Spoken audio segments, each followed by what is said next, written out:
Hello बच्चों, पिछली class में हम लोगों ने देखा था बच्चों इंडक्टिव इफ़ेक्ट।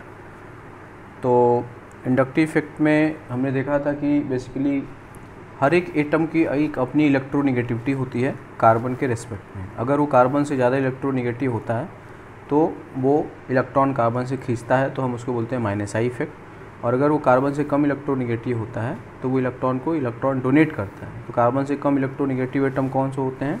जो कार्बन से पीरियोडिक टेबल में नीचे लेफ़्ट साइड में होते हैं, ठीक है, या उसके ग्रुप में जो नीचे होते हैं। जैसे सिलिकॉन है तो प्लस आई लगाएगा, है ना, बोरॉन है तो प्लस आई लगाएगा, ठीक है। तो ये मतलब है। अब आगे बच्चों एक बहुत इंपॉर्टेंट कंसेप्ट हम लोग बात करने वाले हैं, वो है हाइपर कॉन्जुगेशन, ठीक है, हाइपर कॉन्जुगेशन। तो हाइपर कॉन्जुगेशन बेसिकली क्या है बच्चों?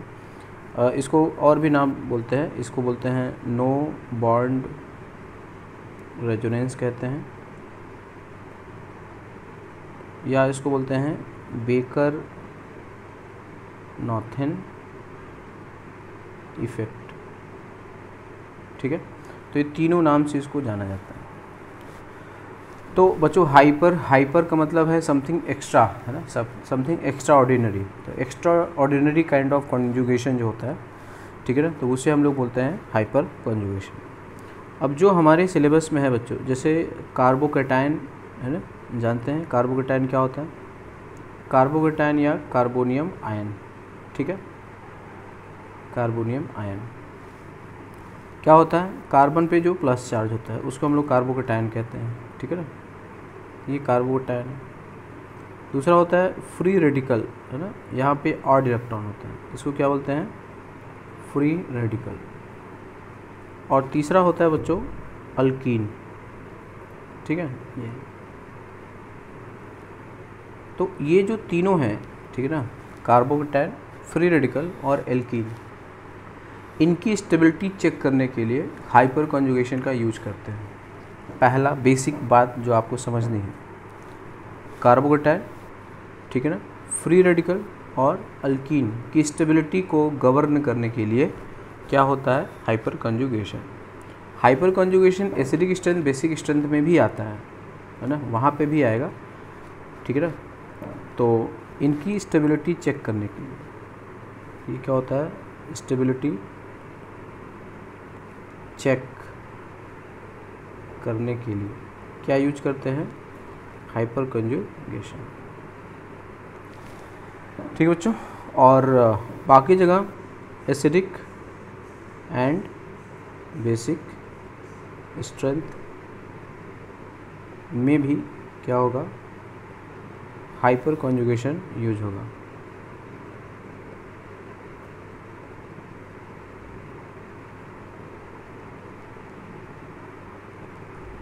ठीक है। तो स्टेबिलिटी चेक करने के लिए कार्बोकैटायन की स्टेबिलिटी, ठीक है, फ्री रेडिकल की स्टेबिलिटी और अल्कीन की स्टेबिलिटी। तो इसमें बच्चों क्या होता है कि अब इसकी जो क्राइटेरिया है ना, क्राइटेरिया वो क्या है? sp3 कार्बन पर क्या होना चाहिए? हाइड्रोजन, ठीक है। और इसके बगल में ना, इसके बगल में क्या हो? अभी जो बताया क्या होना चाहिए? Carbon carbon double bond, carbon plus और कार्बन फ्री रेडिकल। तो अगर बच्चों यहाँ पे जैसे डबल बॉन्ड CH है, ठीक है ना, CH2 है, और यहाँ पे हमने मान लिया CH3, तो देखो ये है sp3 कार्बन है ना, इस पे हाइड्रोजन है, कितना है? 3। अच्छा, इस हाइड्रोजन का नाम हम बोलेंगे अल्फ़ा हाइड्रोजन। तो ये ग्रुप हो गया बच्चों, है ना, ये क्या है? ये ग्रुप हो गया। कौन सा? ये अल्कीन है। हमने क्या कहा? शुरू से ही बताया दिया, क्लियर कर दिया, अल्कीन होगा, फ्री रेडिकल होगा और कार्बोकैटायन होगा। उसी प्रकार जैसे ये देखोगे CH3 CH2 प्लस, ठीक है। तो यहाँ पे ये ग्रुप हो गया, कार्बोकैटायन है। इसके बगल में क्या है? ये है sp3 कार्बन और इसका अल्फ़ा हाइड्रोजन यहाँ पे 3 है। या फिर फ्री रेडिकल होगा, है ना, जैसे मान लो ये है CH2 CH फ्री रेडिकल है, ठीक है। तो ये तुम्हारा क्या हो गया? ग्रुप हो गया। इसके बगल में कौन है? ये वाला है ना, ये अल्फ़ा हाइड्रोजन यहाँ पे कितना है? 2 है। हाइब्रिडेशन इसका क्या है, sp3। तो बच्चों यही तुमको क्या करना है, आइडेंटिफाई करना है। तो कार्बोकेटायन है तो एक ही कार्बन प्लस है, उसके बगल वाला जो कार्बन होता है अल्फा कार्बन, उस पे जो हाइड्रोजन है वो अल्फा हाइड्रोजन। बगल वाला जो कार्बन है, जो अल्फा कार्बन है, वो sp3 होना चाहिए, sp2 नहीं होना चाहिए। समझ गए, sp3 होना चाहिए, sp2 नहीं होना चाहिए। क्लियर। तो उसी प्रकार अल्कीन है ना, जैसे मान लो जैसे ये है CH डबल बॉन्ड CH। अब इससे दोनों साइड हो सकता है ना, इधर भी CH3 है, इधर भी CH3 है। तो ग्रुप क्या है, अल्कीन तो कम से कम 2 कार्बन है ना, अल्कीन तभी बनेगा ना जब 2 कार्बन हो। तो ये दोनों ग्रुप हो गया। अब इस ग्रुप से जो डायरेक्टली कनेक्टेड है, ये अल्फ़ा है, ये भी अल्फ़ा है। तो अल्फ़ा हाइड्रोजन यहाँ पे टोटल कितना हो गया, 6 हो गया। ठीक है।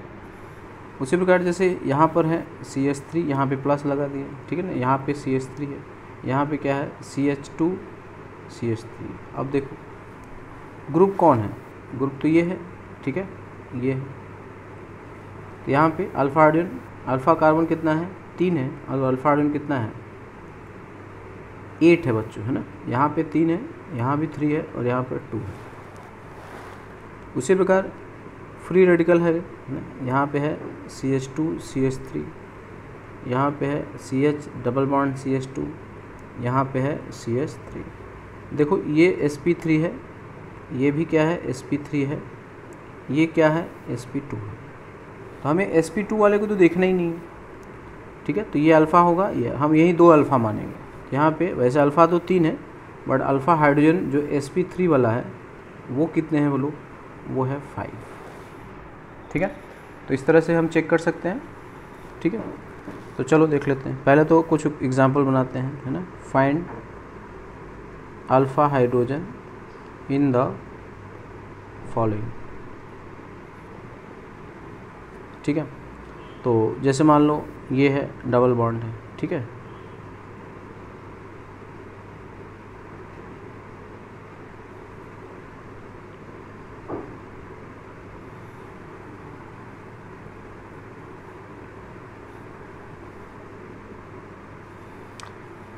ठीक है। तो देखो यहाँ पे देखोगे तो ये क्या है CH डबल बॉन्ड CH, और इधर है CH3 ना। यहाँ पे अल्फा हाइड्रोजन कितना होगा, 3 होगा। यहाँ हम देखो CH इधर है CH3, इधर है CH3, अल्फा हाइड्रोजन यहाँ पे कितना होगा, 6 होगा। यहाँ पे है CH, ये है C, ये है CH3 और CH3। अल्फा हाइड्रोजन यहाँ पे कितना है, 9 है। ठीक है। तो इस तरह से देख लोगे तो यहाँ पर ये CH3 होगा, इधर भी ये CH3 है, ये CH3 है ना। इसको लिख लेना ऐसे, ऐसे है ये, ठीक है, ये ऐसे है। तो यहाँ पे अल्फा हाइड्रोजन टोटल कितना है बच्चों, 12 है। यहाँ पे अल्फा हाइड्रोजन 3 है, यहाँ पे अल्फा हाइड्रोजन 6 है, यहाँ पे अल्फा हाइड्रोजन 9। ठीक।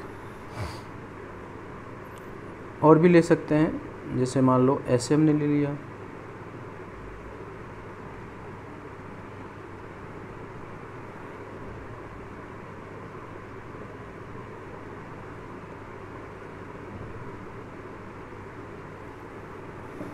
ठीक है। तो अब देखो यहाँ पे ये अल्फ़ा है, ये अल्फ़ा है, कितना होगा, 2 है। तो 2 है वहाँ पे, तो 4 लिखेंगे। ये अल्फ़ा है, ये अल्फ़ा है, ये अल्फ़ा है, डायरेक्टली जो कनेक्टेड है, डबल बॉन्ड, ये ग्रुप है, इसको घेर लेना है, ठीक है ना। तो अल्फ़ा यहाँ पे तो 3 + 2 + 2, 3 2 5 2 7। यहाँ पे अल्फ़ा हाइड्रोजन 7 है। यहाँ पे देखो इसको घेर लोगे, ठीक है। तो ये अल्फ़ा है, ये अल्फ़ा है, अल्फ़ा है, अल्फ़ा है। तो अल्फ़ा हाइड्रोजन बाहर वाले पे 3 3 है, और बीच वाले पे 2 2 है। तो कितना आ जाएगा, 10 आ जाएगा। ठीक है। यहाँ हम देखोगे तो यहाँ भी 3 3 और इधर 2 2। ये अल्फ़ा है, ये अल्फ़ा है, अल्फ़ा और अल्फ़ा। ठीक है। तो यहाँ पे अल्फ़ा हाइड्रोजन कितना होगा, 10 आ जाएगा। ये अल्फ़ा है, ये अल्फ़ा है, अल्फ़ा हाइड्रोजन कितना है, 4 है। ठीक है। समझ गए एल्कीन में कैसे करना है। इवन अगर बेंजीन भी है ना, जैसे ये बेंजीन है, यहाँ भी अगर मान लो CH3, यस, यहाँ भी अल्फ़ा हाइड्रोजन कितना है, 3 है। कैसे पता चला, यस, क्योंकि बेंजीन में तो डबल बॉन्ड होता है ना, ऐसे ये हम मानते हैं। तो अल्फ़ा हाइड्रोजन कितना है, 3। ठीक। तो अगर ऐसी कोई बात है ये बेंजीन से लगा है CH3 और CH3। अब बताओ अल्फा हाइड्रोजन कितना होगा, यही अल्फ़ा है, अल्फा हाइड्रोजन कितना है 1 है, ठीक है। यहाँ पे अगर हमने लगा दिया CH3 और CH3, यहाँ पे अल्फा हाइड्रोजन कितना है 0 है, ये अल्फ़ा है, ठीक है। तो अगर बेंजीन अगर साथ में है तो भी हम उसको देख सकते हैं, जैसे यहाँ पे है, यहाँ पे अल्फा हाइड्रोजन कितना है बोलो 2 है, 2 + 2 यानी कि 4। कैसे, ये भी अल्फ़ा होगा, ये भी अल्फ़ा होगा, ठीक है। अगर मान लो ऐसा दिया है, अब अल्फा हाइड्रोजन बताओ, तो ये देखो ये अल्फ़ा है, ये भी अल्फ़ा है, ये भी अल्फ़ा है, ये भी अल्फ़ा है ना, तो कितना हो जाएगा 8 हो जाएगा। तो बस ठीक से एक बार समझने की देर है, ठीक है। कुछ ऐसा अगर हमने दे दिया तब भी बात वही रहेगी। तो अल्फ़ा हाइड्रोजन सारा देख लेना, ये भी अल्फ़ा है, ये भी अल्फ़ा है, ये भी अल्फ़ा है, यहाँ भी अल्फ़ा हाइड्रोजन 8 ही आएगा, ठीक है।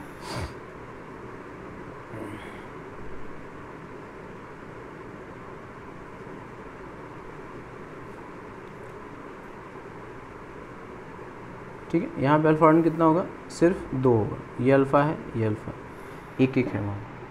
तो अगर बेंजीन से रिलेटेड है, ठीक है ना, तो इस तरह से आप कर लोगे। अब देखते हैं अल्फ़ा हाइड्रोजन इन कार्बो कैटायन और फ्री रेडिकल सेम ही है, कोई अंतर नहीं है, ठीक है। अब जैसे हमने कहा ये इस तरह से दिया है, प्लस चार्ज है, यहाँ पर प्लस है, यहाँ पर प्लस है, ठीक है। तो देखो यहाँ पे अल्फ़ा हाइड्रोजन यही है ना, ये है अल्फ़ा, ये अल्फ़ा है और ये अल्फ़ा है, ये अल्फ़ा है। यहाँ पे अल्फ़ा हाइड्रोजन कितना है 2 है, अल्फ़ा हाइड्रोजन यहाँ पर 3 + 2 5 है, अल्फ़ा हाइड्रोजन यहाँ पर 0 है, ये CH3 है, CH3 है और CH3, ठीक है बच्चों। सेम अगर ये फ्री रेडिकल जैसे मान लो, अभी और देख लेते हैं, यहाँ पर देखो अल्फ़ा हाइड्रोजन कितना है 4 है ना, ये अगर दे दिया, अब बताओ अल्फ़ा हाइड्रोजन कितना है, ये अल्फ़ा है, अल्फ़ा है, अल्फ़ा है, 3 + 2 + 2 कितना 7 आ जाएगा, ठीक है।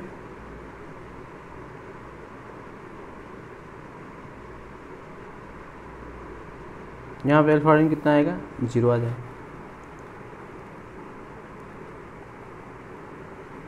ठीक है। यहाँ पे अल्फ़ा हाइड्रोजन कितना है 1 है,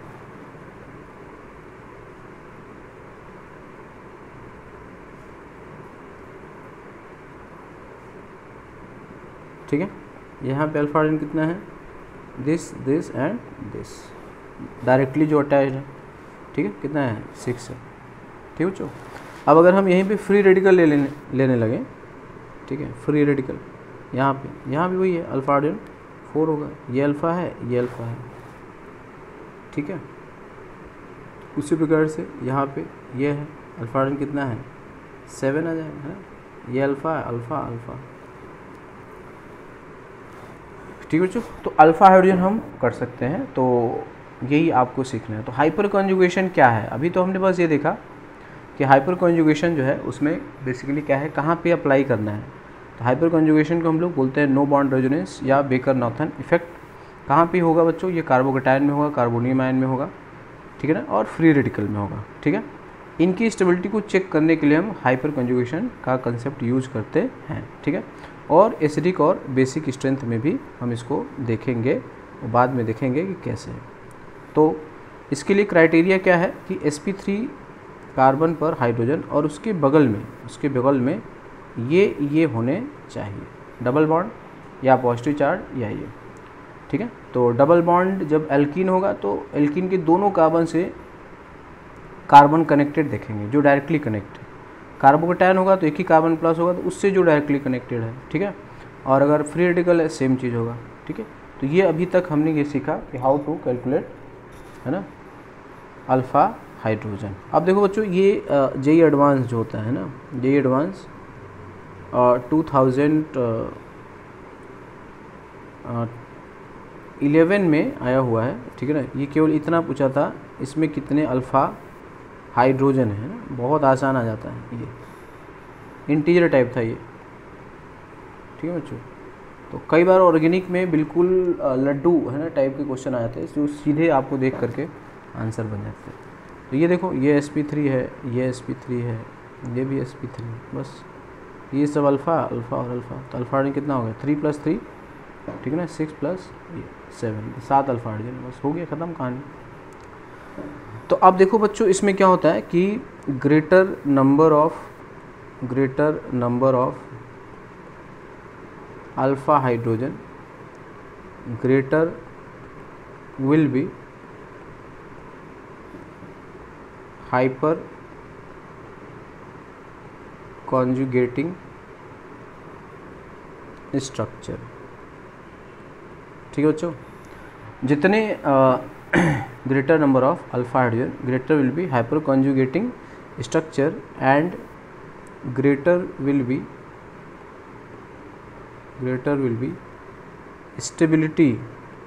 स्टेबिलिटी ऑफ अल्कीन, ठीक है, कार्बोकैटायन एंड फ्री रेडिकल। अगर फ्री रेडिकल में अल्फा हाइड्रोजन ज़्यादा होगा तो उसकी स्टेबिलिटी ज़्यादा होगी, अल्कीन में अल्फा हाइड्रोजन ज़्यादा होगा तो उसकी स्टेबिलिटी ज़्यादा होगी, कार्बोकैटायन में अल्फा हाइड्रोजन ज़्यादा होगा तो उसकी स्टेबिलिटी ज़्यादा होगी। ठीक है ना। तो स्टेबिलिटी जो होता है,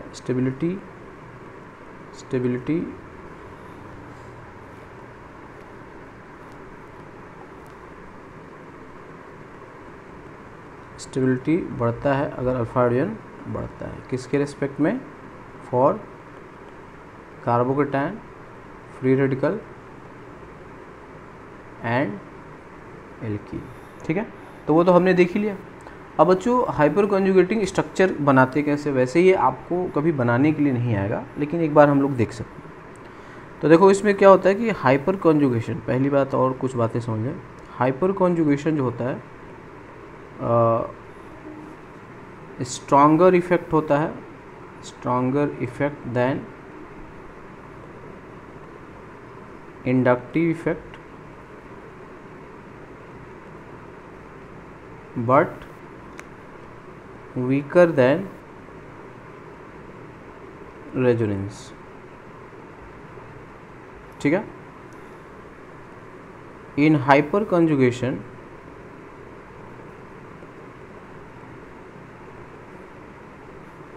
कार्बन हाइड्रोजन का सिग्मा बॉन्ड ब्रेक होता है। ठीक है, ब्रेक होता है। कार्बन पर क्या आएगा, माइनस, हाइड्रोजन पर प्लस, यह आएगा। देख लो, कार्बन हाइड्रोजन को बॉन्ड को ब्रेक करोगे तो कार्बन पे क्या शो करोगे, माइनस, क्योंकि कार्बन क्या है, ज़्यादा इलेक्ट्रोनेगेटिव, ये माइनस होगा और यहाँ पर प्लस होगा। तो ये जो कार्बन पे माइनस आ गया, तो ये माइनस हो गया, तो ये क्या हो गया, लोन पेयर हो जाएगा, है ना, लोन पेयर।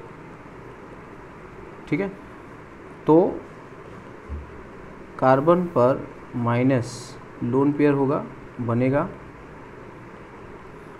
जो क्या होता है, रेजोनेंस में क्या हो जाता है, शामिल होता है। हम लोग यही करते हैं बच्चों। अब इसमें क्या होता है कि कार्बन हाइड्रोजन का सिग्मा बॉन्ड ब्रेक होता है,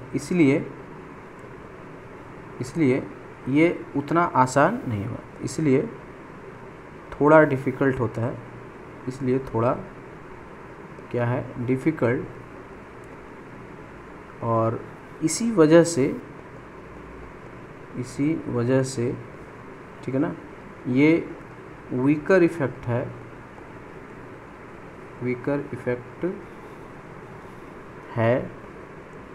एज कंपेयर टू रेजोनेंस।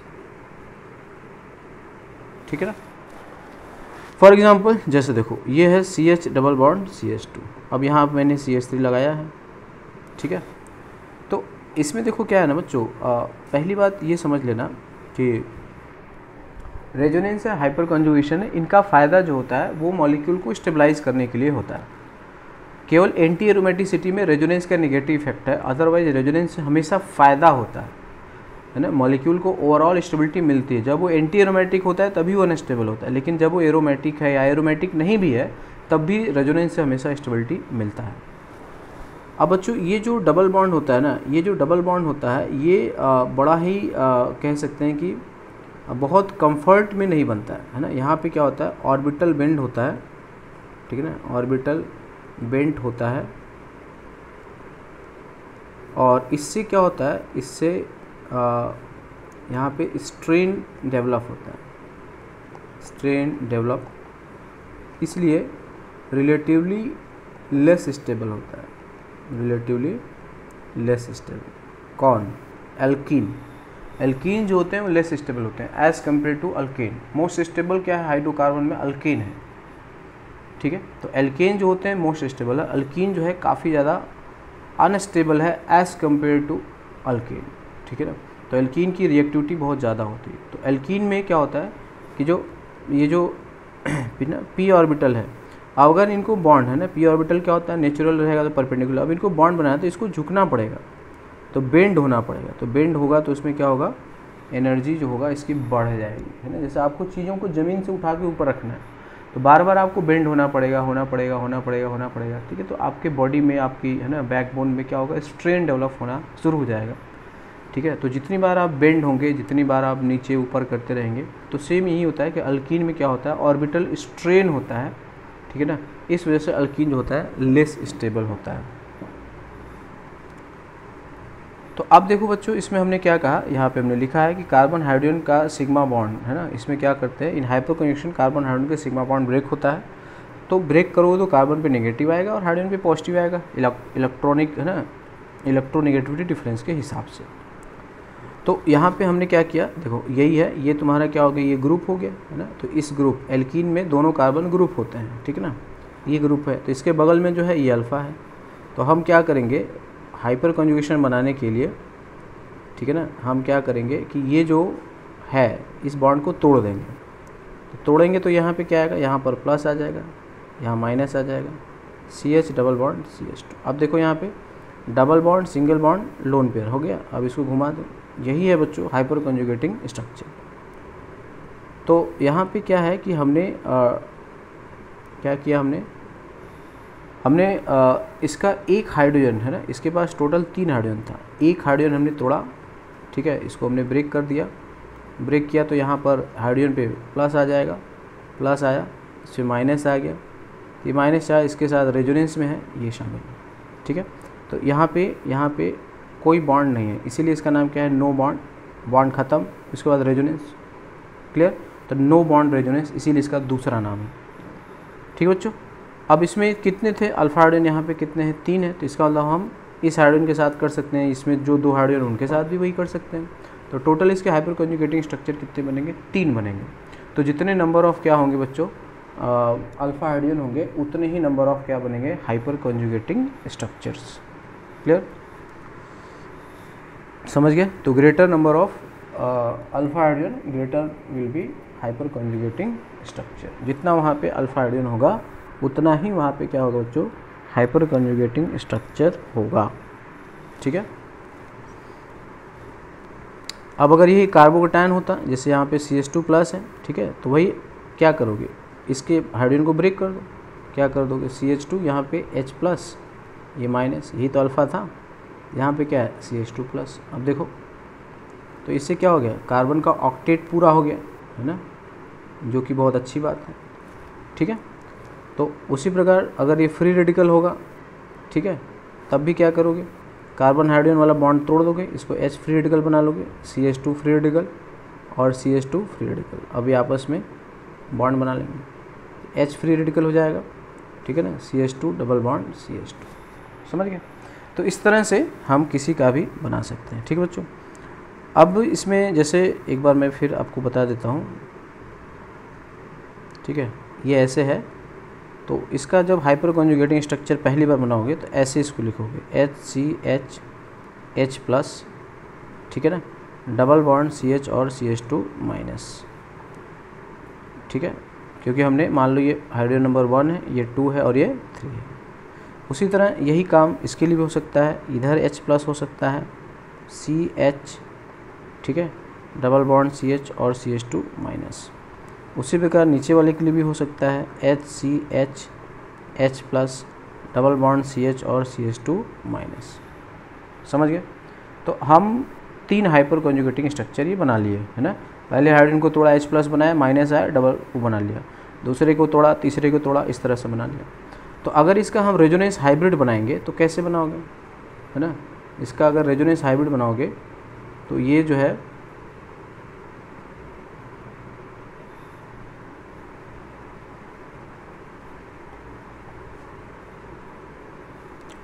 तो ये जो होगा HCH और H, ठीक है, यहाँ पे CH और CH2 ऐसे, यहाँ पे डबल बॉन्ड पार्शियल चला जाएगा, माइनस आ रहा है यहाँ पे, ये ऐसे, है ना। पार्शियल सिंगल बॉन्ड, यहाँ पे क्या है, पार्शियल सिंगल बॉन्ड, ठीक। यहाँ पे देखो क्या आएगा, प्लस आएगा, यहाँ पे प्लस आएगा, यहाँ पे प्लस आएगा, समझ गए, ठीक है। तो इस तरह से ये हाइपर कॉन्जुगेटिंग स्ट्रक्चर है। तो अगर ये हाइपर कॉन्जुगेटिंग स्ट्रक्चर बनाना इंपॉर्टेंट नहीं, वैसे रेजोनेटिंग स्ट्रक्चर बनाना बहुत इंपॉर्टेंट है, ठीक है ना, बिना उसके तो हम समझ ही नहीं पाएंगे। बट हाइपर कॉन्जुगेशन में सिर्फ हमको क्या देखना रहता है, अल्फा हाइड्रोजन, जितना ज़्यादा नंबर ऑफ अल्फा हाइड्रोजन बनेगा उतना ही ज़्यादा हाइपर कॉन्जुगेटिंग स्ट्रक्चर बनेगा और वो एल्कीन उतना ही ज़्यादा स्टेबल होगा। अब इसको बना के पीछे हमने जो दिखाया, अब ध्यान से देखो, इस CH3 ग्रुप ने, वैसे तुमको हमने बताया था ये इंडक्टिव इफेक्ट भी शो करता है, ये प्लस आई लगाता है ना, प्लस आई से इलेक्ट्रॉन देगा। क्यों देता है, क्योंकि sp3 है ना, ये सबसे इलेक्ट्रॉन खींच के रखता है, यहाँ माइनस चार्ज आता है, इस माइनस चार्ज को आगे भेज देता है, तो ये प्लस आई लगा रहा है। लेकिन हाइपर कॉन्जुगेशन से भी हमने देखा प्लस आई से तो केवल ये थोड़ा सा डेल्टा माइनस इलेक्ट्रॉन देगा, लेकिन हाइपर कॉन्जुगेशन से क्या होगा कि ये पूरा इलेक्ट्रॉन यहाँ पे पहुँचा दे रहा है। यहाँ देखो माइनस आ रहा है ना, माइनस आ रहा है, तो हाइपर कॉन्जुगेशन से यहाँ माइनस आया, तो इसने क्या किया, इलेक्ट्रॉन दिया तभी तो यहाँ माइनस आया। तो इसका मतलब हम बोलते हैं कि ये क्या है, ये हाइपर कॉन्जुगेशन से इलेक्ट्रॉन को डोनेट करता है। तो ये इलेक्ट्रॉन डोनेटिंग ग्रुप है, किससे, हाइपर कॉन्जुगेशन से। इलेक्ट्रॉन डोनेटिंग ग्रुप तो इंडक्टिव इफेक्ट से भी है, बट हाइपर कॉन्जुगेशन से भी है। तो कौन बेहतर है, हाइपर कॉन्जुगेशन ज़्यादा बेहतर है। तो हाइपर कॉन्जुगेशन से ज़्यादा इलेक्ट्रॉन देगा, इंडक्टिव इफेक्ट से कम इलेक्ट्रॉन देगा। ओवरऑल ये इलेक्ट्रॉन डोनेटिंग ग्रुप है, ठीक है ना। ये ओवरऑल क्या है, electron donating group, inductive effect से भी इलेक्ट्रॉन दे रहा है और हाइपर कॉन्जुगेशन से भी इलेक्ट्रॉन दे रहा है। इंडक्टिव इफेक्ट डिस्टेंस पे डिपेंड करता है, बट हाइपर कॉन्जुगेशन डिस्टेंस पे डिपेंड नहीं करता है, क्योंकि हाइपर कॉन्जुगेशन क्या है, एक प्रकार का रेजोनेंस ही है, नो बॉन्ड रेजोनेंस, ठीक है ना। तो resonance does not depend upon distance, but inductive effect depends upon distance, ठीक है बच्चों। अब क्योंकि ये इलेक्ट्रॉन डोनेट कर रहा है तो हम बोलेंगे ये क्या है, ये प्लस H इफेक्ट है। ये क्या है, plus H effect. Plus H का मतलब ये इलेक्ट्रॉन डोनेट कर रहा है, किस इफेक्ट से, हाइपर कॉन्जुगेशन से, इसलिए हम इसको बोलते हैं प्लस H इफेक्ट, ठीक है। तो ये सब जो है वो याद रखेंगे। तो यहाँ पे जो एल्काइल ग्रुप होते हैं बच्चों, है ना, एल्काइल ग्रुप कौन होता है, sp3 वाले, ठीक है ना। अगर हाइपर कॉन्जुगेशन है ना लगाएगा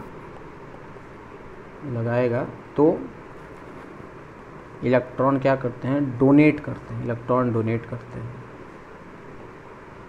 ठीक है। इसको हम लोग प्लस H कहते हैं, क्या कहते हैं, प्लस H कहते हैं।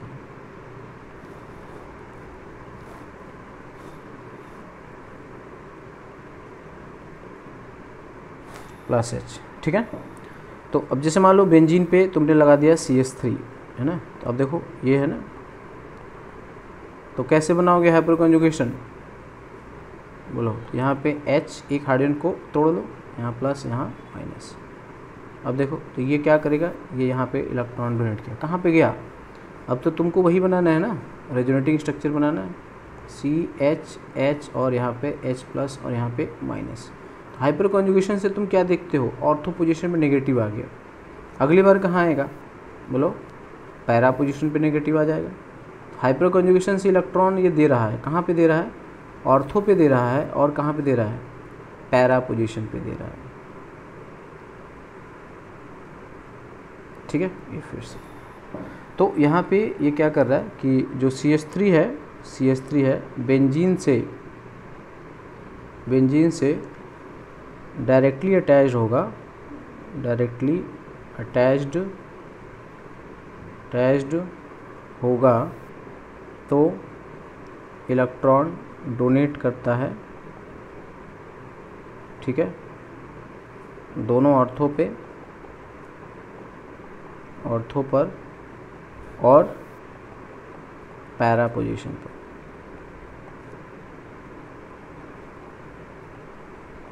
इक्वली हाइपर कंजुगेशन एक प्रकार का रेजोनेंस होता है जो डिस्टेंस पे डिपेंड नहीं करता है। हाइपर कंजुगेशन, ठीक है ना, एक प्रकार का क्या है, रेजोनेंस है,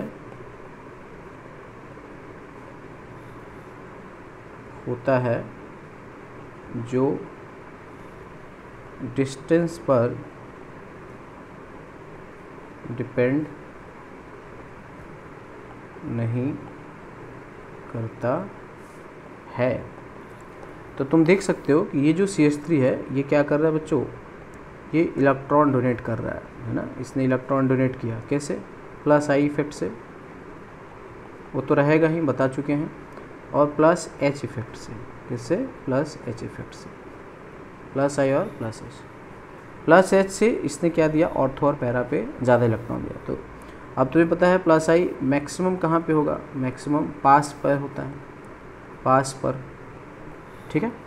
तो इंडक्टिव इफेक्ट से यहाँ पे प्लस आई जो है वो मैक्सिमम है, यहाँ पे प्लस आई जो है वो भी मैक्सिमम है क्योंकि दोनों ऑर्थो है।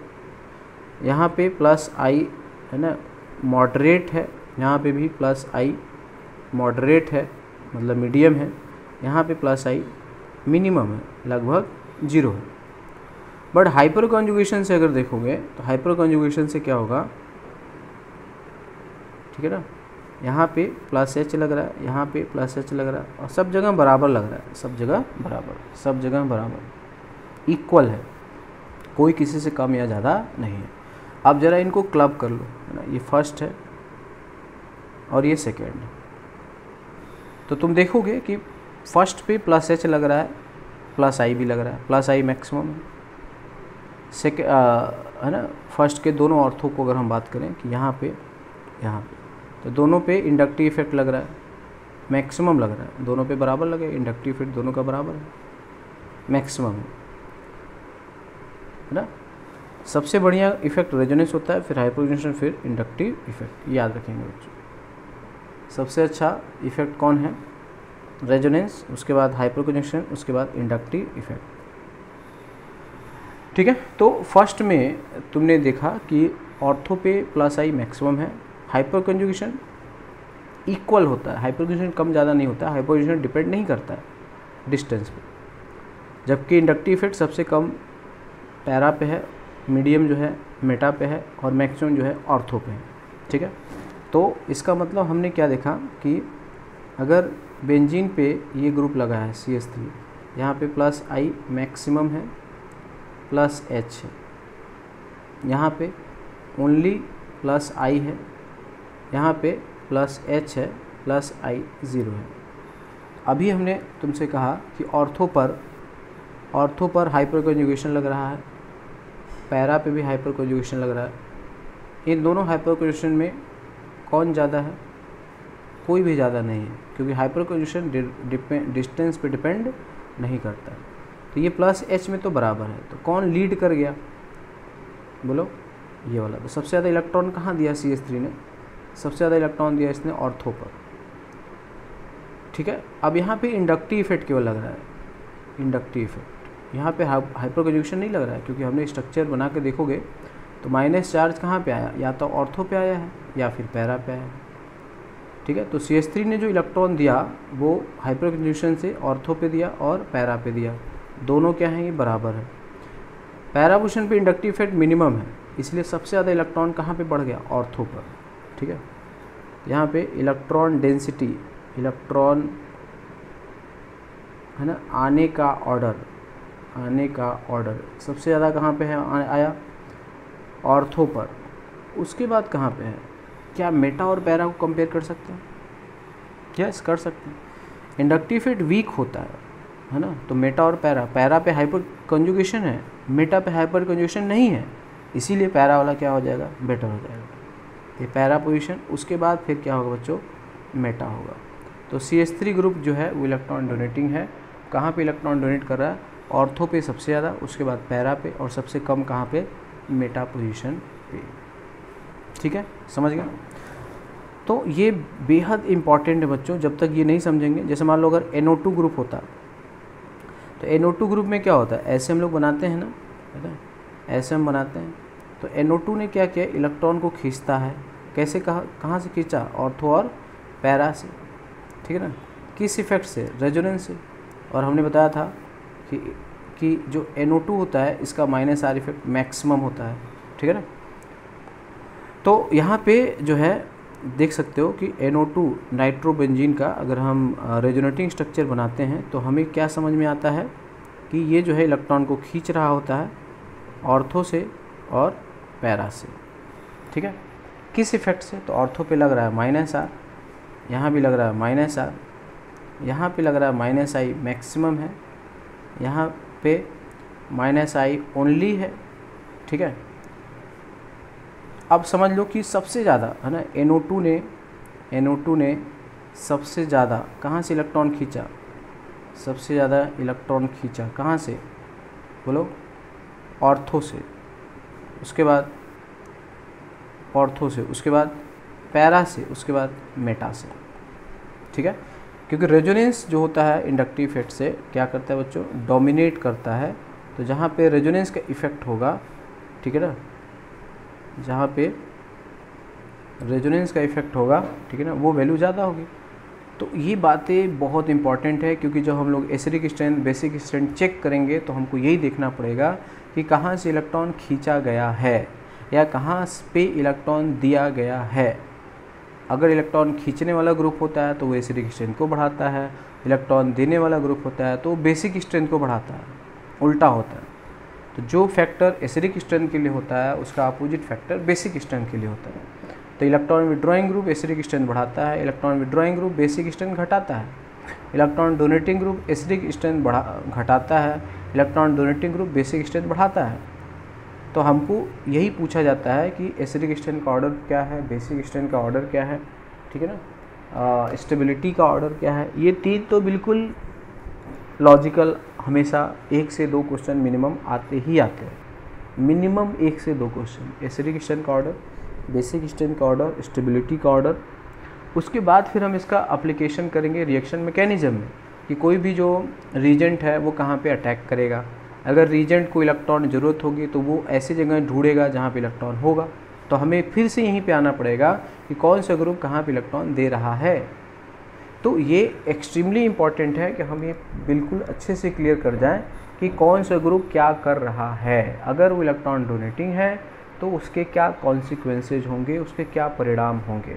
अगर इलेक्ट्रॉन विड्रॉइंग ग्रुप है तो उसके क्या कॉन्सिक्वेंसेज होंगे, क्या परिणाम होंगे। ज़्यादातर जो हमारे सिलेबस में है वो एरोमेटिक कंपाउंड से रिलेशन ज़्यादा है ना। जैसे कार्बोक्सिलिक एसिड में भी आपको एरोमेटिक कंपाउंड पढ़ना है, यानी कि जहाँ बेंजीन होगा। अमाइंस में भी एरोमेटिक कंपाउंड है, वहाँ भी एनिलीन वगैरह बेंजीन है। एल्डिहाइड कीटोन में भी है, बेंजल्डिहाइड है ना, बहुत सारी है। उसके बाद जो है अल्कोहल में भी फिनॉल के बारे में पढ़ना है। तो सबसे ज़्यादा जो क्वेश्चन आता है फिनॉल से आता है, बेंजल्डिहाइड से क्वेश्चन आता है, ठीक है ना, एनिलीन से क्वेश्चन आता है। तो ये सब एरोमेटिक है। तो यहाँ पे जो भी कोई भी ग्रुप होता है उस ग्रुप का इफ़ेक्ट हमको समझना बहुत ही ज़्यादा ज़रूरी होता है। ठीक है? तो जो बच्चा इस मैकेनिकल, है ना, अप्रोच को समझ पाएगा कि रेजोनेटिंग स्ट्रक्चर कैसे बनाते हैं, हाइपर कॉन्जुगेटिंग स्ट्रक्चर कैसे बनाते हैं और इसका जो इम्पैक्ट होता है वो कहाँ कहाँ होता है। तो unless until you are able to draw resonating structure और यू नो कि हाइपर कॉन्जुगेशन कहाँ पे लगता है, एल्कीन में लगता है, ठीक है ना, कार्बोकेटायन में लगता है और कार्बन फ्री रेडिकल में लगता है। ठीक है? तो हाइपर कॉन्जुगेशन में sp3 कार्बन हाइड्रोजन ही पार्टिसिपेट करता है जी, और कुछ नहीं है। sp3 कार्बन हाइड्रोजन ही पार्टिसिपेट करेगा। जितना ज़्यादा sp3 कार्बन हाइड्रोजन रहेगा हाइपर कॉन्जुगेशन ज़्यादा होगा, कार्बोकेटायन की स्टेबिलिटी ज़्यादा होगी, एल्कीन की भी स्टेबिलिटी क्या होगी, ज़्यादा होगी। ठीक है? तो इसको जितना सीरियसली पढ़ोगे, जितना तुम कैलकुलस बना लोगे, है ना, कैलकुलस बनाने के बाद जितने क्वेश्चंस करोगे, कैलकुलस बहुत बड़ा अपने आप में है, ठीक है ना, उसका केवल 20% ऑर्गेनिक में एनर्जी लगा दोगे ठीक है ना। मतलब पूरा मैथ में जितना तुम स्कोर करोगे उतना स्कोर केवल कहाँ से कर लोगे, ऑर्गेनिक से कर लोगे। ये हमेशा ध्यान रखना, जो भी एवरेज बच्चा जिसका सिलेक्शन होता है वो इसी के दम पे सेलेक्ट होता है ना। बाकी में तो 2-3 क्वेश्चन एडवांस में है ना, हिलता ही नहीं उससे क्वेश्चन, लेकिन जो केमिस्ट्री होता है हर क्वेश्चन हिल सकता है अगर तुमने बहुत अच्छे से इन कंसेप्ट को है ना पढ़ लिया है तो, ठीक है। तो अभी तक हमने जो पढ़ा है कि हाइपर कंजुगेशन है ना, हाइपर कंजुगेशन में हमने सब हिंदी में लिख दिया है। हिंदी में लिखने का मतलब है कि जल्दी से आप ग्रास्प कर लो, ठीक है ना, फटाफट सब समझ जाओ कि यस इसमें हो रहा है, ठीक है ना। तो हाइपर कंजुगेशन, तो बेंजीन पे ये बहुत ज़रूरी है कि ये ऑर्थो, पैरा और मेटा 3 पोजीशन पे समझना होता है। ऑर्थो पैरा पे हमेशा रेजोनेंस या हाइपर कंजुगेशन, रेजोनेंस है तो भी ऑर्थो पैरा पे लगेगा, हाइपर कंजुगेशन है तब भी ऑर्थो पैरा पे लगेगा। मेटा पोजीशन पे न तो रेजोनेंस का इफेक्ट होता है, न ही हाइपर कंजुगेशन का इफेक्ट होता है। इंडक्टिव इफेक्ट तीनों जगह पे होता है, ऑर्थो पे भी होता है, मेटा पे भी होता है, पैरा पे होता है। इंडक्टिव इफेक्ट सबसे ज़्यादा ऑर्थो पे होता है, उसके बाद फिर मेटा पे होता है, उसके बाद पैरा पे होता है, क्योंकि इंडक्टिव इफेक्ट डिस्टेंस पे बहुत ज़्यादा निर्भर करता है। जो एटम या ग्रुप पास होते हैं उसका इफेक्ट पास वाले कार्बन पे ज़्यादा होता है, ठीक है। तो अगर -R वाला कोई भी ग्रुप है, ठीक है ना, तो -R जो लगा रहा है तो ऑर्थो और पैरा से इक्वल इलेक्ट्रॉन खींचेगा, +R लगा रहा है तो ऑर्थो और पैरा से इक्वल इलेक्ट्रॉन वो डोनेट करेगा, है ना। इसको भी अभी देख लो। जैसे मान लो कि यहाँ पे हमने, ठीक है,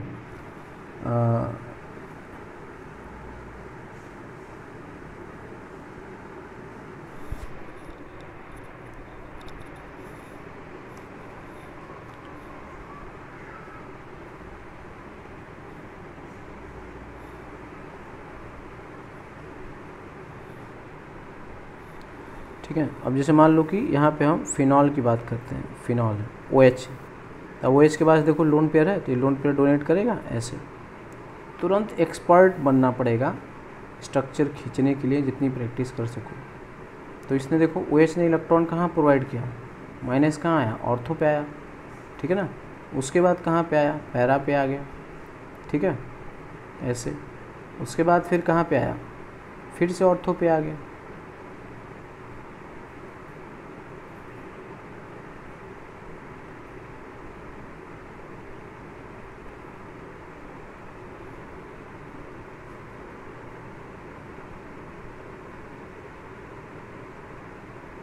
ठीक है। तो first, second, third, fourth and fifth, तो यहाँ पे तुमने क्या देखा, अगर इसका रेजोनेंस हाइब्रिड बना रहे हो, है ना, तो तुम्हें दिख रहा होगा कि OH ने क्या किया, इलेक्ट्रॉन डोनेट किया है, प्लस चार्ज यहाँ पे है, माइनस यहाँ पे, यहाँ पे +R लगा, इलेक्ट्रॉन आया, यहाँ भी +R लगा, इलेक्ट्रॉन आया, यहाँ भी +R लगा। अच्छा, ऑक्सीजन और कार्बन में कौन ज़्यादा इलेक्ट्रोनिगेटिव है, तो ऑक्सीजन ज़्यादा इलेक्ट्रोनिगेटिव है। तो यहाँ पे क्या लग रहा है, -I OH का लग रहा है ना, यहाँ पे -I लग रहा है और यहाँ पे भी -I, ये मिनिमम है। तो OH ने इलेक्ट्रॉन दिया है ना। अब बताओ +R, रेजोनेंस और रेजोनेंस सबसे ज़्यादा बढ़िया इफेक्ट है, फिर इंडक्टिव, हाइपर कंजुगेशन, फिर इंडक्टिव है। तो OH ने इलेक्ट्रॉन दिया है, ऑर्थो पे भी दिया है, पैरा पे भी दिया है। OH ने इलेक्ट्रॉन खींचा भी है, किस इफेक्ट से, इंडक्टिव इफेक्ट से। क्यों इंडक्टिव इफेक्ट लगाया, क्योंकि oxygen is more electronegative than carbon, ठीक है ना। तो वो क्या करेगा, वो इलेक्ट्रॉन को खींच लेगा, ठीक है। तो वो जो है वो इलेक्ट्रॉन को खींचेगा और इस तरह से वहाँ पर क्या आ जाएगा, -IO लगाएगा, ठीक है।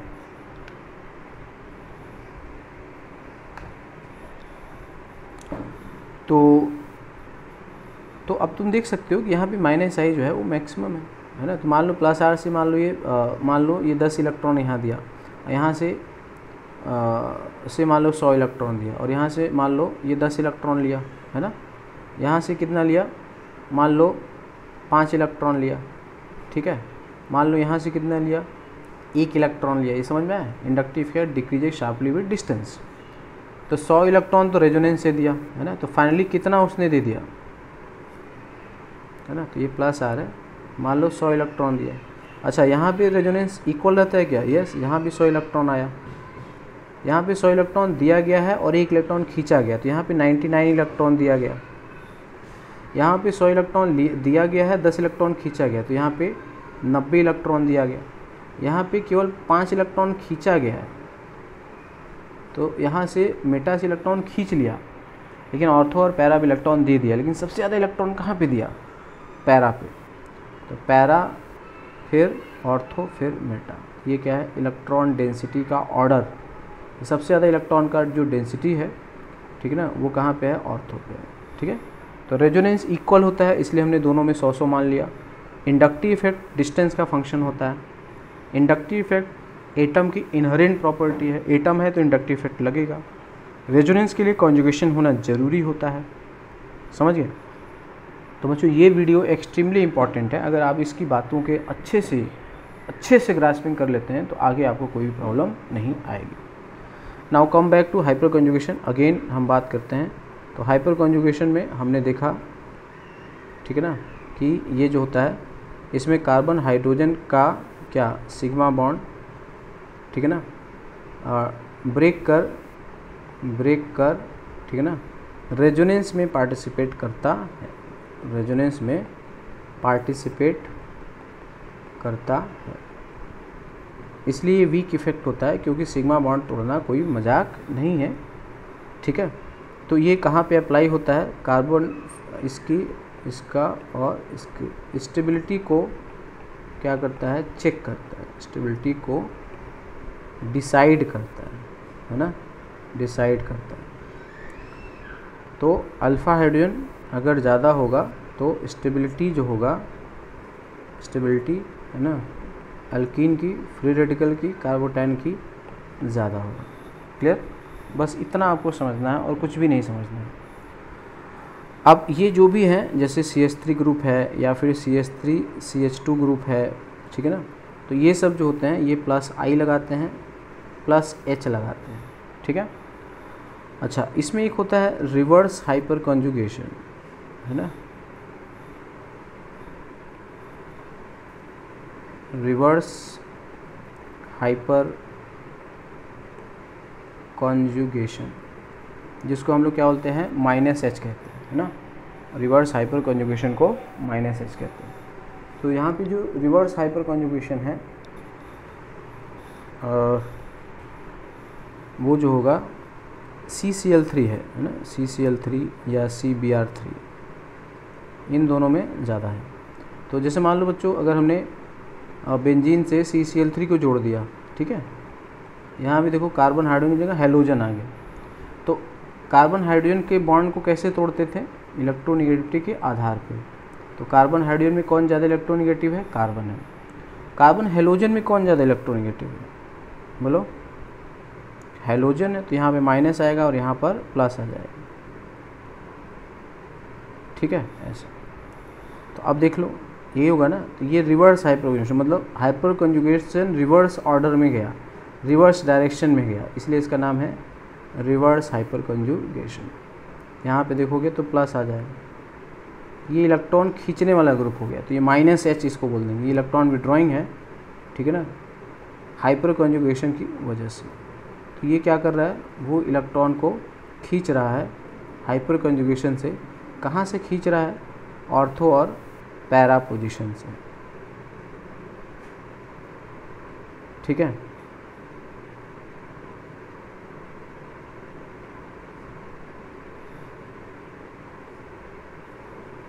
ये इसके बच्चों जो है वो टोटल हाइपर कॉन्जुगेटिंग स्ट्रक्चर है। तो अगर हम इसका हाइब्रिड बनाएंगे तो वी विल सी दैट कि यहाँ पर ये पार्शियल डबल बॉन्ड आ जाएगा, यहाँ पे पार्शियल सिंगल आ जाएगा, यहाँ पर माइनस आएगा, माइनस आएगा, माइनस आएगा, और यहाँ पर प्लस आ जाएगा, प्लस आ जाएगा और प्लस आ जाएगा। तो CCl3 जो ग्रुप है अभी हमने देखा, ठीक है ना, ये क्या लगाएगा? यहाँ -H लगाया, -H लगाया, यहाँ पे क्या लगाया? यहाँ पे -I लगाया जो मैक्सिमम होगा, यहाँ पे -I मीडियम होगा, केवल -I ही लगेगा, यहाँ पे -I मिनिमम होगा। ठीक है बच्चों, तो CCl3 ने सबसे ज़्यादा इलेक्ट्रॉन कहाँ से खींचा? CCl3 है ना, सबसे ज़्यादा इलेक्ट्रॉन ऑर्थो से खींचा, ठीक है। उसके बाद कहाँ से खींचा? उसके बाद पैरा से खींचा।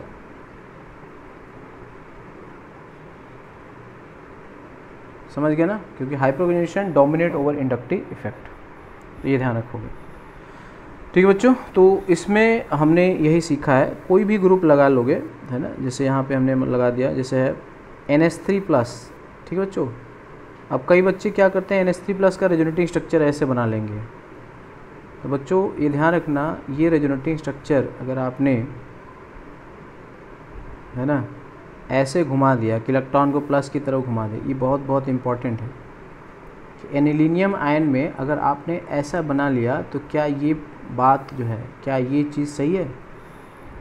ये बच्चों सरासर रॉन्ग है, ये रॉन्ग है। बताओ क्यों रॉन्ग है? नाइट्रोजन ने क्या बना लिया? 5 बॉन्ड बनाया जो पॉसिबल नहीं है। क्यों नहीं पॉसिबल?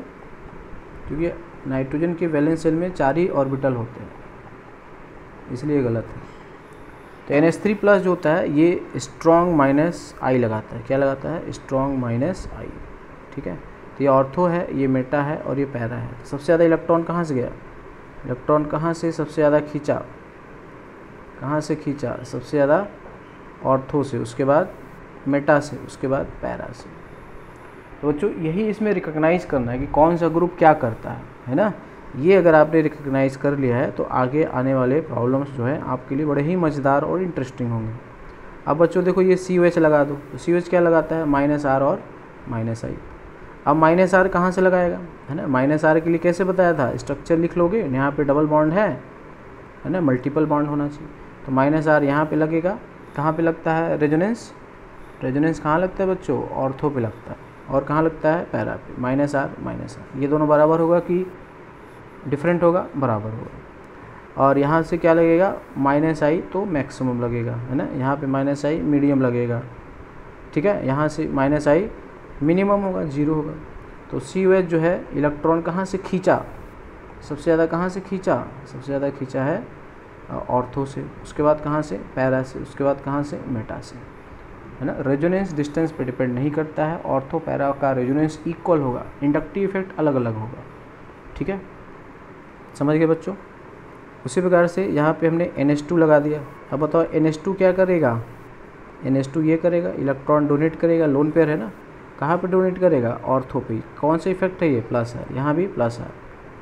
यहाँ से क्या लगेगा? -I लगाएगा, यहाँ पे भी -I मिनिमम लगाएगा, यहाँ पे -I मीडियम होगा। तो इसने इलेक्ट्रॉन डोनेट किया, कहाँ पे डोनेट किया? ऑर्थो और पैरा पे। सबसे ज़्यादा कहाँ पे इलेक्ट्रॉन डोनेट किया? पैरा पे डोनेट किया। बताओ, यहाँ पे मान लो -10 लग रहा है, ये +100 लग रहा है ना। यहाँ पे ये 100 है और यहाँ से -1 है, तो यहाँ पे 99 इलेक्ट्रॉन दिया और यहाँ पे ओवरऑल 90 इलेक्ट्रॉन दिया। यहाँ से तो केवल खींचा ना, खींचा। तो इलेक्ट्रॉन डोनेट सबसे ज़्यादा कहाँ पे किया? बताओ, पैरा पे। उसके बाद कहाँ पे किया? ऑर्थो। उसके बाद कहाँ पे किया? मेटा। बच्चों अगर ये आप समझ गए तो आपको कोई रोक नहीं सकता है, ठीक है। ठीक है बच्चों,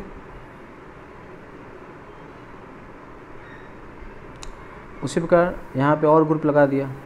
तुम्हें पता करना है, जैसे OCOCH3। अब ये क्या कर रहा है बच्चों? ये लोन पेयर है, इधर कॉन्जुगेशन में है, यस। ये क्या कर रहा है? +R लगाया। यहाँ भी क्या लगाएगा? +R। यहाँ से क्या लगाएगा? -I। यहाँ से क्या लगाएगा? -I। यहाँ से क्या लगाएगा? -I minimum. तो सबसे ज़्यादा इलेक्ट्रॉन कहाँ पे दिया? पैरा पे। पैरा, फिर greater than ortho, greater than Meta. ये क्या है? इलेक्ट्रॉन दिया है, ये ध्यान रखना, इलेक्ट्रॉन दिया है। +R मतलब देना, -R मतलब लेना, ठीक है ना। तो बस इसी ग्रुप को समझना है बच्चों, है ना। जैसे यहाँ पे है सेम, जैसे यहाँ पे है COCl है, तो यहाँ पे क्या लगाएगा? ये -R लगाएगा, है ना। ये -R लगाया, तो -R कहाँ पे लगाएगा? ऑर्थो पे लगाएगा, है ना। और कहाँ पे लगाएगा? -R पैरा पे लगाएगा। यहाँ पे -I भी लगेगा। अभी देखो एडिटिव हो जाएंगे। यहाँ पे -I मिनिमम होगा और यहाँ पे -I मीडियम होगा, है ना। तो सबसे ज़्यादा इलेक्ट्रॉन कहाँ से खींचा, ऑर्थो से, है ना। इलेक्ट्रॉन खींचा ऑर्थो से, उसके बाद कहाँ से खींचा, पैरा से, उसके बाद कहाँ से खींचा, मेटा से। ठीक है, समझ गए। तो अब आते हैं बच्चों एक क्वेश्चन करते हैं, है ना। Find stability order of following, ठीक है, कार्बोकैटायन। ठीक है बच्चों, ये अब हम यूज कर लेंगे। अब देखते हैं आपने इसमें कितना समझा है, और नहीं समझे होगे तो कमेंट वगैरह कर देना, व्हाट्सअप कर देना, मेल कर देना, जो भी है ना तरीका है आप उसको ज़रूर करके उसको कंफर्म कर लेंगे, क्लियर कर लेंगे। अब बच्चों हम बात कर रहे हैं कार्बोकैटायन की, है ना। तो हम क्या देखेंगे कार्बोकैटायन की स्टेबिलिटी, सबसे पहले देखेंगे कि कहीं वो एरोमेटिक तो नहीं है। क्या देखोगे, सबसे पहले क्या देखोगे, सबसे पहले चेक करो एरोमेटिसिटी का। एरोमेटिसिटी का मतलब है कि प्लस की वजह से एरोमेटिक, है ना, प्लस की वजह से एरोमेटिक, वजह से एरोमेटिक। ये नहीं कि वो एरोमेटिक है बट प्लस की वजह से नहीं है, प्लस की वजह से एरोमेटिक है, तब तो स्टेबल हो, बहुत ज़्यादा स्टेबल हो। बात समझ में आई। जैसे मान लो ये बेंजीन, ये एरोमेटिक है, अभी इसमें कोई दिक्कत नहीं। अब यहाँ पे CH2 प्लस है, इस प्लस की वजह से एरोमेटिक नहीं है, ये एरोमेटिक, प्लस हटा भी दोगे तब भी एरोमेटिक रहेगा। लेकिन जैसे इसको देखोगे तो ये इस प्लस की वजह से एरोमेटिक है, इसलिए बहुत ज़्यादा स्टेबल है। या ये जो ट्रोपाइलियम कार्बोकैटायन है, ये भी क्या है, ये इस प्लस की वजह से एरोमेटिक है, ये सब बहुत ज़्यादा स्टेबल होंगे, है ना। ये है ना, ये प्लस की वजह से, कार्बोकैटायन की वजह से एरोमेटिक नहीं है, तो ये स्टेबिलिटी में इसमें रेजोनेंस है, वो अलग बात है, मगर ये उतना ज़्यादा स्टेबल नहीं होगा जो प्लस की वजह से ज़्यादा होंगे। ठीक है ना, प्लस की वजह से एरोमेटिक नहीं है। ठीक है ना। तो सबसे पहले क्या देखोगे, चेक करोगे कहीं वो प्लस की वजह से एरोमेटिक है क्या, तो ये तो है, ये बहुत ज़्यादा, ये सब हाईली स्टेबल होंगे, हाईली स्टेबल। ठीक है। दूसरा देखोगे, रेजोनेंस चेक करो, रेजोनेंस चेक करो। ठीक है ना। अगर रेजोनेंस से, रेजोनेंस क्या है, प्लस R वाला, तो स्टेबल होगा। अगर ये माइनस R वाला है तो अनस्टेबल होगा। उसके बाद फिर क्या देखोगे, हाइपर कॉन्जुगेशन। ठीक है, प्लस H वाला होगा तो स्टेबल होगा, माइनस H वाला होगा तो अनस्टेबल होगा। ठीक है। उसके बाद फिर क्या देखोगे, इंडक्टिव इफेक्ट। लास्ट में प्लस I होगा तो ये स्टेबल करेगा, माइनस I होगा तो अनस्टेबल करेगा। इतना समझे। तो हम एरोमेटिसिटी पहला देखेंगे, ठीक है, उसके बाद रेजोनेंस देखेंगे, उसके बाद हाइपर कॉन्जुगेशन, उसके बाद इंडक्टिव इफेक्ट। तो इसमें दो आएगा, प्लस R स्टेबलाइज करेगा, minus R destabilize, plus H stabilize, minus H destabilize, plus I stabilize, minus I destabilize. ठीक है। क्यों ऐसा लिखा यार, क्योंकि देखो कार्बोकैटायन मतलब यहाँ पे प्लस चार्ज है। अब यहाँ से कोई भी ग्रुप लगे तो इसको तो कोई इलेक्ट्रॉन डोनेट करेगा तभी तो स्टेबल होगा, है ना। यहाँ पे क्या है, प्लस है, इसलिए यहाँ पे इलेक्ट्रॉन डोनेटिंग चाहिए ना, इलेक्ट्रॉन डोनेटिंग चाहिए, यही बात है। ठीक है। तो प्लस वाले, है ना, प्लस इफेक्ट जो होगा स्टेबल करेगा, माइनस वाला उल्टा अनस्टेबल कर देगा। ठीक है। तो एरोमेटिसिटी चेक करोगे, रेजोनेंस चेक करोगे, हाइपर कॉन्जुगेशन चेक करोगे और इंडक्टिव इफेक्ट चेक करोगे। चलो बच्चों करते हैं। जैसे मालूम ने लिखा CH3 plus, CH3 CH2 plus और CH3 CH2 और CH2 प्लस। अब देखो क्या इसमें एरोमेटिक है ही नहीं, सोचना ही नहीं। रेजोनेंस है ही नहीं, सोचना नहीं। अब क्या देखोगे, हाइपर कंजुगेशन। तो अल्फा हाइड्रोजन देखो है क्या यहाँ पे, यस, यहाँ पे अल्फा हाइड्रोजन कितना है 3 है, यहाँ पे अल्फा हाइड्रोजन कितना है 2 है। तो एरोमेटिसिटी, उसके बाद रेजोनेंस, उसके बाद हाइपर कंजुगेशन, उसके बाद इंडक्टिव। ये देखो, ये लिख लेना अलग से। तो मोस्ट स्टेबल कौन रहा, कौन डिसाइडिंग होगा, हाइपर कंजुगेशन, ठीक है ना। तो ये ए है, ये बी है, ये सी है। तो B greater than C greater than A. Clear.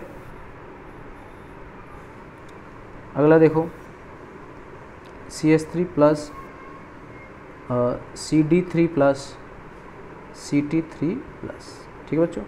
तो इसमें क्या है, कौन ज़्यादा स्टेबल होगा, इसमें सब में प्लस आई लगेगा, प्लस आई ट्रीटियम का ज़्यादा होगा, ड्यूटेरियम का ज़्यादा होगा और प्रोटियम का सबसे कम है। तो ऑर्डर ऑफ स्टेबिलिटी ये होगा, बताया था। हैवियर आइसोटोप का इंडक्टिव इफेक्ट ज़्यादा होता है, हैवियर आइसोटोप का इंडक्टिव इफेक्ट